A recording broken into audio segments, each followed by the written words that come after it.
चळवळ. आपला प्रश्न हा आपला प्रश्न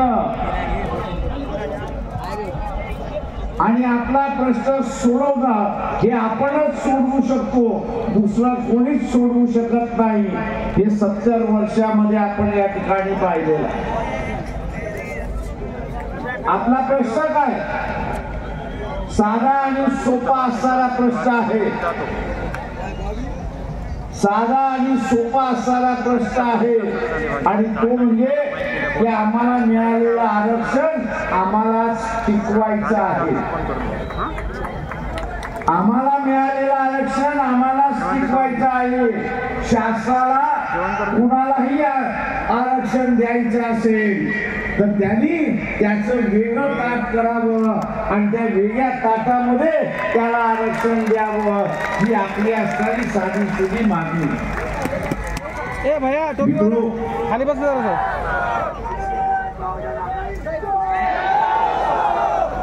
परंतु हे टिकवायचं असेल, हे टिकवायचं असेल तर आपल्यामधला बदल हा आपण केला पाहिजे. हा लक्षात घ्या. आपला बदल आपण लक्षात केला पाहिजे हे लक्षात घ्या. इथे सवर्णांचा मुसलमानांचं भांडण, इथे सवर्णांचा मुसलमानांचं भांडण मी समजू शकतो.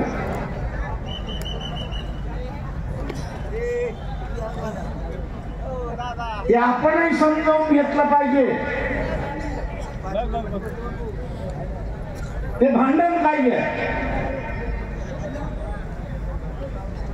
ते भांडण हे आहे की याच्या अगोदर मुसलमान येण्याच्या अगोदर सवर्णांचं राज्य होतं. ओबीसीचं राज्य होतं का? होतं का? नाही. मुसलमानांनी आक्रमण केलं. बाहेरच्या मुसलमानांनी येऊन आक्रमण. त्यांनी सत्ता कोणाची हस्तगत केली? सवर्णांची हस्तगत केली. सवर्णांची सत्ता हस्तगत केली आणि म्हणून ज्याची सत्ता गेली आणि ज्याने घेतली याच्यामधलं भांडण आपण समजू शकतो. यांच्यामधलं भांडण आपण समजू शकतो. त्यांचं सत्तेचं भांडण आहे. आणि आज या सवर्णांची सत्ता कायम राहते. या सवर्णांची असणारी सत्ता कायम राहावी याच्यासाठी त्यांनी पुन्हा नव्यानं भांडण या ठिकाणी सुरुवात.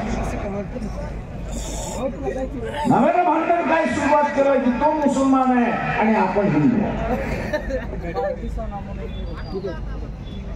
तो मुसलमान आहे आणि आपण हिंदू आहोत हे भांडण त्या ठिकाणी सुरुवात.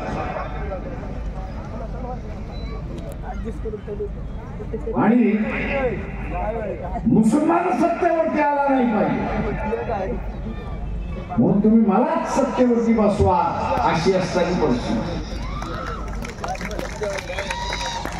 आम्ही सत्तेवरती बसू, तुम्ही आम्हाला सत्य मताच्या रूपाने बसा.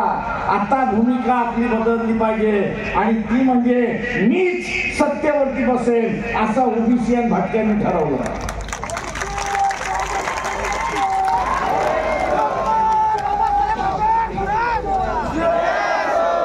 आताची असणारी सत्ता जी आहे, आताची असणारी सत्ता जी आहे